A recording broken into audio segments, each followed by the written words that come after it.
So, as we know, during the struggle for Indian independence, the caste issue became extremely acute. The leaders of the country's independence movement saw different ways of solving it. For example, Mahatma Gandhi ji tried to incorporate the Harijans into the newly constructed Indian society, while Bhimrao Ramji Ambedkar saw for the untouchables the only way to change social status in a complete rejection of the Hindu coordinate system in religion conversion. Choosing Buddhism, Ambedkar made a bet on the tradition of their religion for India on the one hand and on the religious modernism on the other. Ambedkar's Buddhism has become a powerful tool in the Dalits' struggle for their rights. The interpretation of the Four Noble Truths and the doctrine of karma found a new reflection in the writings of Ambedkar, and I will give some examples later. Navayana became not only a modernist Buddhist sect, but also a social movement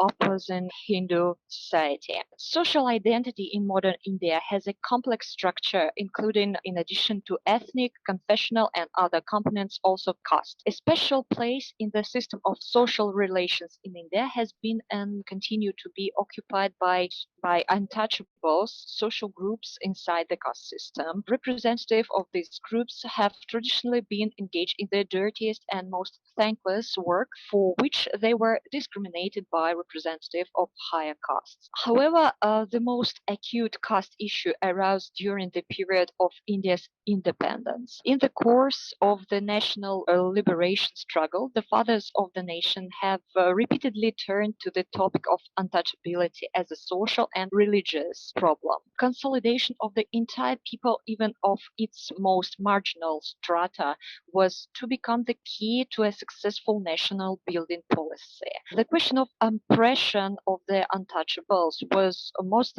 elaborated in the works of Bhimrao Ramji Ambedkar. Coming from the Mahara caste, one of the most numerous untouchable castes in the state of Maharashtra, Ambedkar was well aware of the problem of discrimination.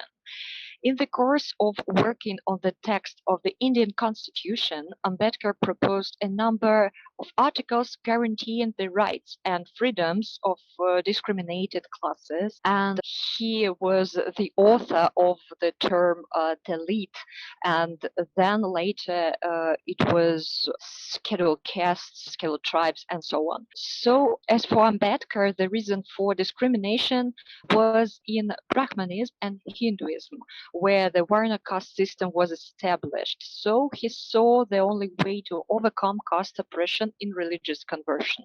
Rejecting Islam and Christianity as teaching alien to India, Ambedkar turned his attention to Buddhism, the world religion that originated in India. But by the time Ambedkar lived, Buddhism in India was in decline. But it was also the time of religious modernism and revival. And Ambedkar was comfortable in the role of consciously restructuring his chosen religion to meet the needs of the Dalit community he spoke for. Now I think it's extremely important to highlight Ambedkar's scene of Buddhism and Buddhist teaching. I would like to give some short examples of how Bhimrao Ramji Ambedkar saw some points, crucial points of Buddhist teaching. I should mention that several scholars criticized Ambedkar for his views. For example, such scholars like Adele Fiske and Christoph Emmerich undertook a detailed analysis of Ambedkar's use of the traditional Buddhist text in Pali in writing the Buddha and his Dhamma. They examined Ambedkar's references in the original version of the Buddha and his Dhamma and described patterns of alteration from the presentation of Buddhism in the Pali canon that they characterized as omission, change, and change meaning through interpolation and interpretation. For example, in his work, Buddha and his Dhamma, Ambedkar outlines 4 ways in which previous understanding of Buddhist doctrine are lacking. And it's extremely important because modern Ambedkarite society think this way. They think that every other Buddhist or European scientists studying Buddhism are getting wrong their traditional doctrine in some point. For example, the first point that isn't truly understood, it's that the Buddha could not have had his first great realization simply because he encountered an old man, a sick man, and a dying man. It is unreasonable and therefore false to assume that the Buddha did not have previous knowledge of something so common. So in his book, Ambedkar explains that there was a war between 2 clans, 2 tribes. One was Shakyas, a Buddhist tribe, and the other one. So the war was for water rights. It is also important to mention this because, as we know, Ambedkar was fighting for the rights of for the elites' rights to access to pure water, to free access to water. So the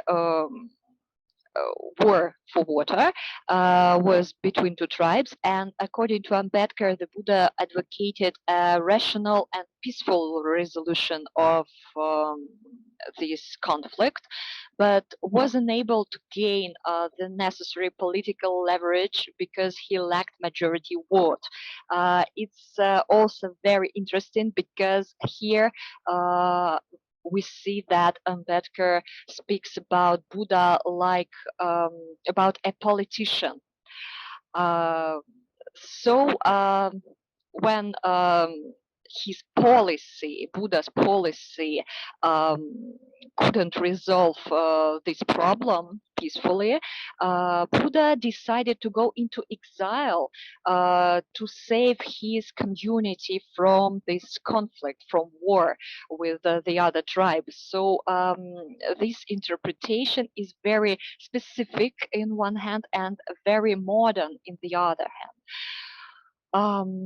The other example is, for example, doctrine of no soul, anatma in Buddhism, and karma, and the doctrine of rebirth. According to Ambedkar, it is illogical to believe that there can be karma and rebirth without a soul. And his explanation of karma and rebirth further legitimizes both the source and the goal of social action. He defends the concept of rebirth but changes the concept of the soul. Each time a person is reborn, he says his or her soul is divided and recombined with parts of many other people's soul. There is thus no single soul that is reborn over and over again. In this way, Ambedkar establishes that there is no inheritance of traits from one lifetime to the next. At a rate, the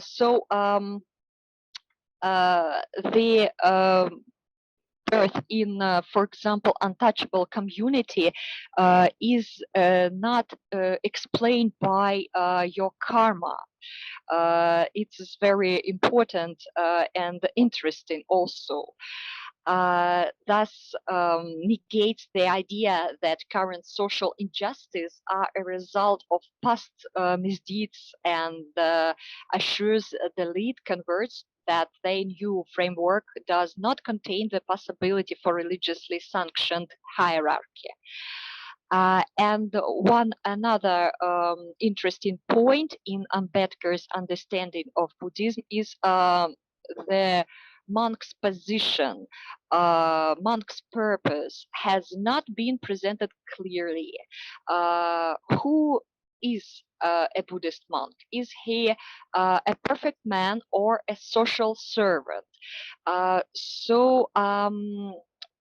Ambedkar's reinterpretation of the role of the monk provides a final illustration that Buddhism takes a proactive stance towards radical change.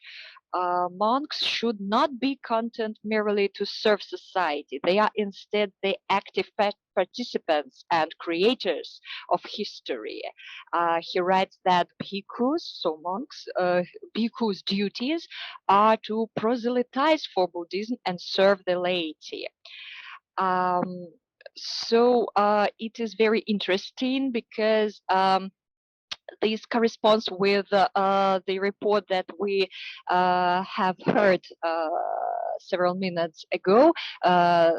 We have seen that monks can be not only persons who meditate or study some Buddhist text, but they are also social activists for environment, for example. So it is very important to highlight that this specific way of interpretation of Buddhism by Dr. Ambedkar. And now I would like to give some examples from my field work. I interviewed some members of Ambedkarite community about their everyday life, and I should say that this community is very heterogeneous. It includes different social stratas, the urban, rural, educated, uneducated, old and young, and so on. Firstly, I should say that Buddhism is seen by members of this community as a way of self-development by practicing meditation and yoga. First of all, the young part of the community is thinking about Buddhism like that, thinking that way.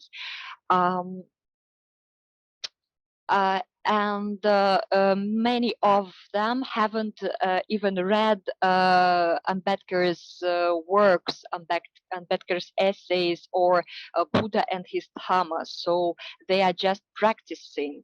They are Buddhist practicing. And so their knowledge about Buddhist teaching is quite modest, if we can say so.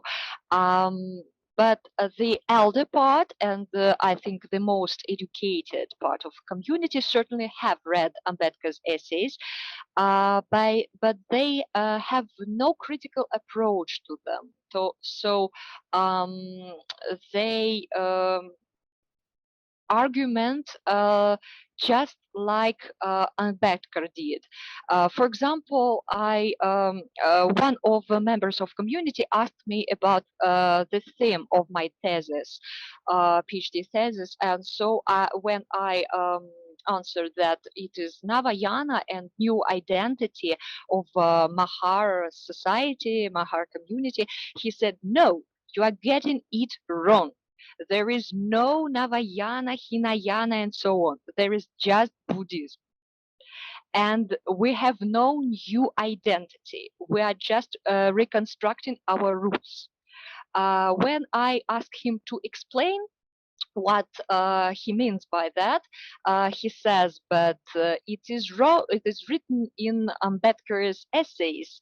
All untouchables in India was Buddhist long ago. So when Hinduism and Brahmanism became more popular as a religion teaching, they, Hindus, made all non-Hindus untouchables.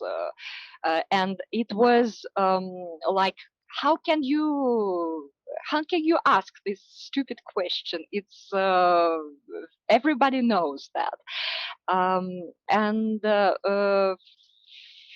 For example, another very interesting example that I had was about celebrating festivals,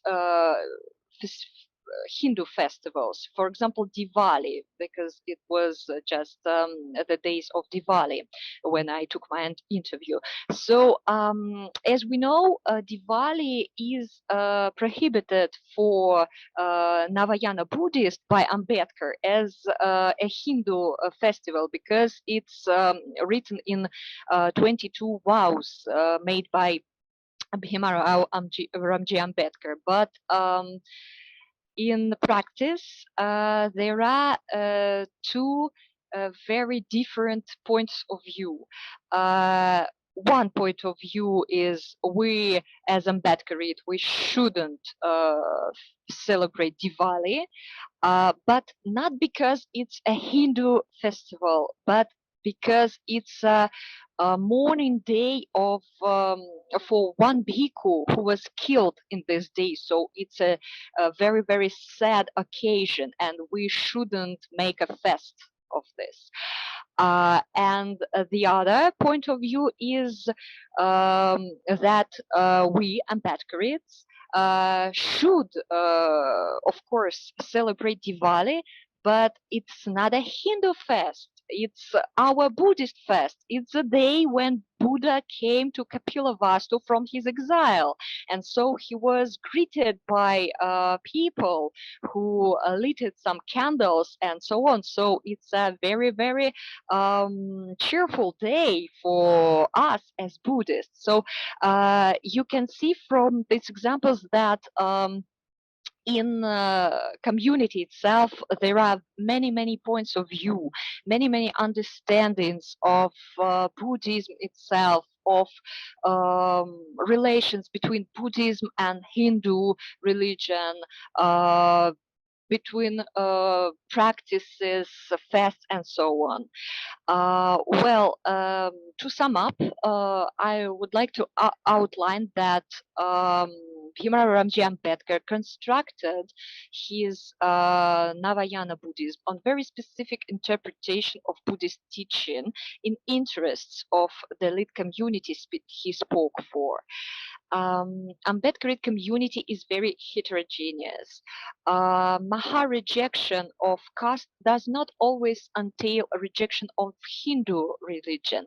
They adopt a new social and psychological paradigm that is foremost by victory of equality over caste. So we can say that Navayana is first of all a social movement for equality, and secondly it's a religious teaching. And it should be noted that Neo-Buddhism in India, made by Ambedkar and represented nowadays, is a protest. It has a protest nature opposed to social inequality. And the neo-Buddhist community, calling itself Children of Ambedkar or Ambedkarites, and so on, exists in India to these days and continues to conduct their activities. Mahars embraced the idea of the founder of Navayana, greatly reworked them, and created a new identity. As a formalized social group, the Children of Ambedkar found their place in the ethno-confessional landscape of modern India.